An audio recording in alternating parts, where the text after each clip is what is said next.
Maya, you must be free as always, right? My mother-in-law and sister-in-law always push the care of their grandchild onto me without considering our plans, and they just go out. I felt anger building up inside me, and I was left behind at home. How selfish can these people be? I had plans to meet with a friend for the first time in a while. It's terrible that they look down on me just because I'm a housewife. I have to make sure they never take advantage of me again. My name is Maya. I met Hank through my best friend Laura, and we got married 2 years ago. I quit my job and now I'm a full-time housewife, but we don't have children yet. We've just moved into a new house a few months ago, and we are living peacefully. I love cooking and have been making elaborate dishes almost every day since we moved in. Meeting with Laura and her husband for a delicious meal and good drinks is our weekend delight. But at that time, I didn't realize that the hand of evil that would threaten our peaceful life was approaching. It seems that my parents are getting a divorce. One day, Hank told me with a downcast look. I had heard that they were not on good terms, but I didn't expect them to get divorced. My mother-in-law is a housewife, but she hardly does any housework, and mostly orders takeouts or buys ready-made food. And she lives a selfish life of buying whatever she wants without resistance. And she lives a selfish life of buying whatever she wants without restraint. Even after my father-in-law retired, my mother-in-law's spending habits did not change. And despite my father-in-law's warnings to control her spending for the future, she never listened. In the end, my father-in-law got tired of it and filed for divorce. The family home was put up for sale, and my father-in-law moved far away. But it seems that my mother-in-law didn't want to leave her familiar surroundings and rented an apartment near her family home. A few weeks after the divorce, my sister-in-law also got divorced. According to the story, she had been cheating on her husband, and when he found out about it, he asked for a divorce. As a result, she moved in with her mother, with her daughter Sonia, who will soon be 3 years old. Unfortunately, these two disasters would end up affecting me. Maya, can you come to my house now? I was called out by my mother-in-law after a long time, and without suspecting anything, I headed to her apartment. But that was a mistake. Oh, you finally came. You know, my back has been hurting for a while now. Can you do the laundry, cleaning, and also prepare lunch and dinner? Just as I was surprised by my mother-in-law's sudden request, my sister-in-law Dixie, who lives with her, said this. I also work, so can you take care of my daughter Sonia too? And can you come a little earlier, starting from tomorrow? Ignoring me, my sister-in-law quickly left. My mother-in-law continued to lie on the couch watching TV. I couldn't quite digest the situation and ended up taking care of my niece and fulfilling my mother-in-law's demands. My sister-in-law came back after 6 p.m. that night. I was completely exhausted by the sudden role assignment to me that day. My sister-in-law had said to come a little earlier from tomorrow, but I never imagined if these days would continue every day from now on. A big sigh escaped me due to my depression. Maya, what's wrong? You look tired. Hank, my husband who came back from work, peered into my face and asked me worriedly. When I told him about today's events, he seemed surprised and apologized to me. What? What are they thinking? Yeah, I never thought they would ask me to do something like this. I thought about contacting you, but I didn't want to disturb your work, and And also, I had no time to look at my phone because I was with Sonia. Oh, I see. Anyway, I'll talk to Mom and Dixie about this, okay? I felt relieved when Hank said that. I thought I could return to my usual life from tomorrow, and my depression quickly lifted. However, when I got out of the bath, Hank's face looked gloomy. I have a bad feeling about this. He noticed me and lowered his head apologetically. I called Mom, but she ended up begging and crying on the phone, and Dixie started to get angry, saying she's struggling with work and raising Sonia.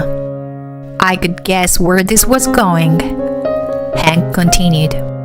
So, Maya, I'm really sorry to ask, but can you take care of Sonia until they find a daycare for her?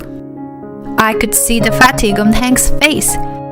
Seeing him like that, I felt like I had no choice but to help him. I decided to accept the offer. For the next few months, I continued to go to my mother-in-law's house. My sister-in-law would drop Sonia off without a care in the world. And my mother-in-law seemed as healthy as ever, making me wonder if her back was really hurting in the first place. What I hated the most was how they looked down on me as a stay-at-home wife. The only comfort I had was that Sonia had grown attached to me. One day, Hank was invited by the company president to play golf, and we had plans to have dinner with Lola and her husband.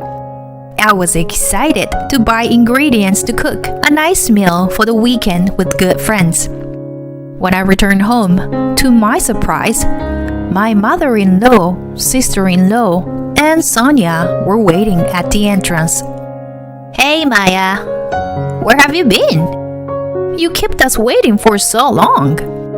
My sister-in-law shouted at me as soon as she saw me. What's going on? I was surprised by their sudden visit, especially since it was a holiday, and my husband was out. It seemed like they had come to our house when he wasn't around. Just open the door already. My mother-in-law rushed me and entered the house without permission. Then my sister-in-law spoke up. We were planning to enjoy the holiday today. You're probably free, right, Maya? I have something to do, and Mom is having lunch with her friends. So we're leaving Sonia in your care, okay? After finishing some snacks, they left Sonia with me and went out. Taking care of Sonia while preparing dinner would be difficult. I reluctantly canceled my plan with Lola and felt sad and angry while cleaning up the ingredients I had bought. Why were they so selfish? Ever since I started going to my in-laws' house, my household chores doubled. Taking care of the child also doubled my physical strength. On weekends, I was often too tired to keep my promise with Lola. Despite all this, I had finally arranged to meet Lola after several months. But now this had happened. I couldn't calm down my irritation, but I managed to take care of Sonia somehow. When Hank returned in the evening, he was surprised to see Sonia. I'm home. Huh. Why is Sonia here? Shh. She just fell asleep, so be quiet. Hank put his hands over his mouth and apologized quietly. You know, when I came back from shopping, your mom and sister were waiting for me at the entrance. And they left and abandoned Sonia here. I was planning to cook a lot today since Laura and her husband were coming over, but I had to cancel on them. I was looking forward to it. Such a bummer. I vented my anger to him, and Hank also exploded with anger. The director of the nursery was at the golf club today, you know? Huh. Wasn't your sister making a fuss because she got rejected from the nursery? Yeah.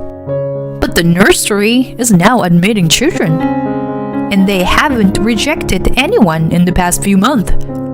What does that mean? It means that Dixie never even applied to the nursery. We were completely fooled. In the end, the mother-in-law and sister-in-law returned after 7 p.m. Sonia couldn't help but fall asleep on the sofa. What are you guys doing until this late? We agreed to help take care of Sonia only on weekdays until the nursery was arranged. Because Mom, you said you couldn't take care of her because your back pain. And yet, you were pushing Sonia onto us even on weekends. What are you thinking? The usually gentle Hank was angry, so they were clearly intimidated. Oh, Hank, are you back? Hank? This is just a misunderstanding. Maya said she would take care of Sonia, so I never said anything like that.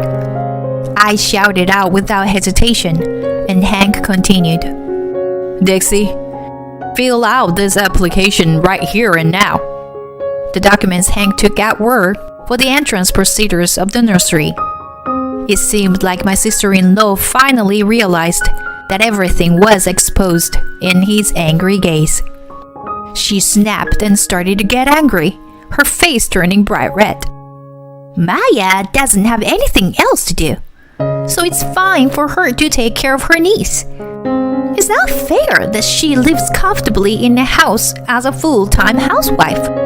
Huh. So this is her true nature, I thought to myself.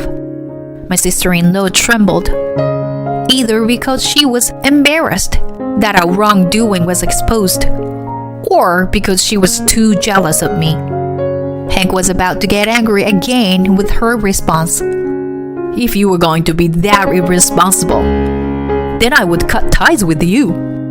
Unexpectedly, it was my mother-in-law who intervened to mediate. Now, let's listen to what Hank has to say. We're also at fault, weren't we? Hank responded mercilessly with a loud voice to his mother. Mom, you're really lying about your back pain, aren't you? You seem to have enough energy to move around.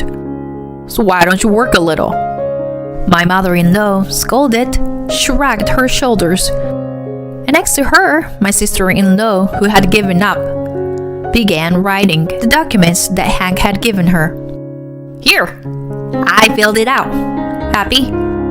She said, slamming the finishing documents on the desk, and they all left. Soon after, it was decided that my niece would start attending the nursery the following month. Thanks to that, I was able to return to my normal daily life and have dinner with Laura and her husband. It was around that time that my husband's transfer to Seattle came up suddenly. I was lost in thought, thinking that it was going to be busy with the move to Seattle. 3 months later, I received a late-night phone call, and it was my sister-in-law on a video call. I was confused when I saw the background on the screen. My sister-in-law, Dixie, greeted me with a loud, annoying voice. Hey, Maya, can you come back home soon? I still couldn't quite understand what was happening.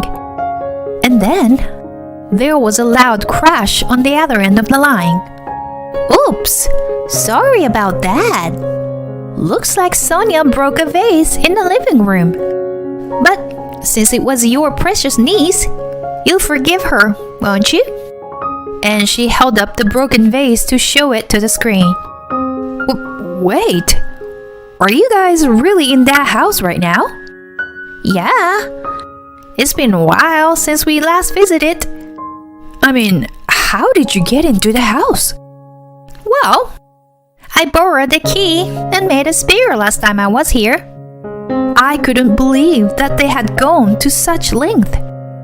I blamed myself for not realizing that my keys had been stolen. It's been a while since we last visited your house, and it seems like Sonia's getting too excited. Come to think of it, we didn't have this vase before, did we? Oh, is it new? I'm sorry she broke it so soon. As she apologized, it was evident that she didn't feel remorseful at all. Please, leave. Right now. Well, I can't do that. After all, we came here to get some money from you. Money? I exclaimed in surprise at my sister-in-law's words. If Sonia asked you for money, you wouldn't be able to refuse, right? At that moment, Sonia appeared on the screen. I could see my mother-in-law, who was standing next to her, whispering, "Say it as we rehearsed," in a low voice. Auntie Maya, Sonia wants an allowance. Sonia looked at me with tears in her eyes, and she muttered in a barely audible voice. Seeing her like that, my fist trembled with anger. How could they ask a small child for money like this? My sister-in-law provocatively called out to me again. See? This is what Sonia is saying. So please give us some money. By the way, where are you right now? Hurry up and come back. I'm in Seattle. What? Seattle? Yes, so I can't lend you any money. Both my mother-in-law and my sister-in-law burst out laughing at my words.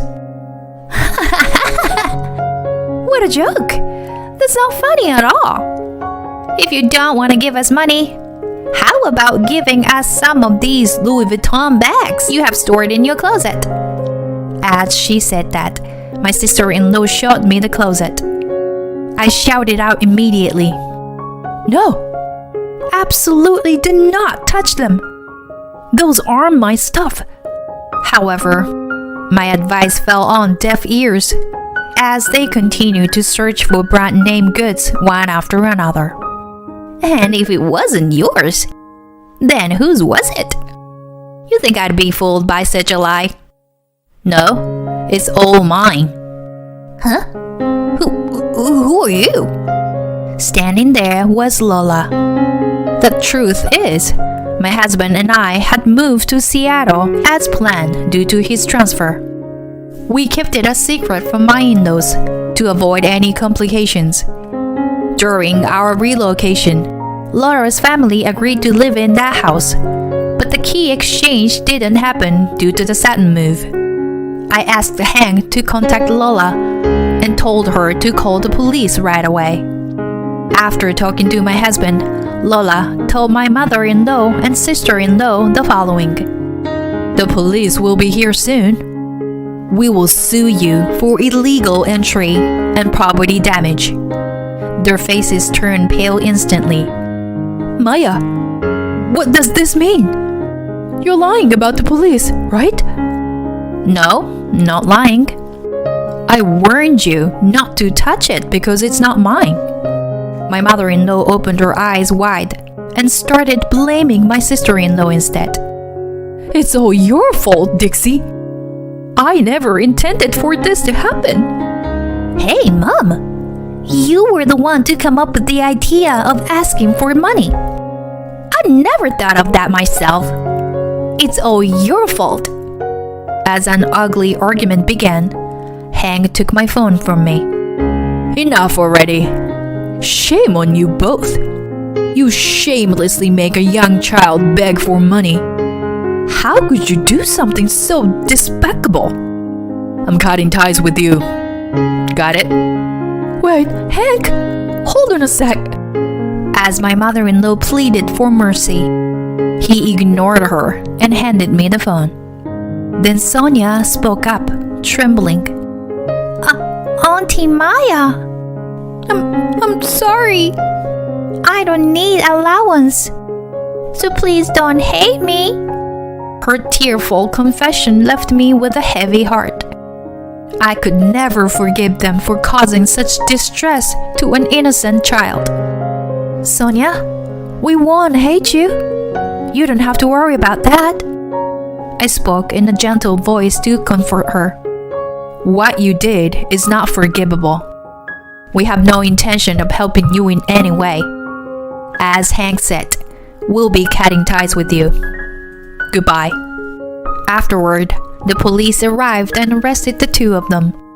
Sonia was taken into protective custody and handed over to her father. I plan to visiting her when I return home. My sister-in-law and mother-in-law were left with a large debt due to the compensation they had to pay for their wrongdoing, as well as unpaid rent and credit card bills. After taken in by the police, they both worked tirelessly from morning until night. Meanwhile, Hank's excellent work at the company led to her decision to stay in Seattle permanently.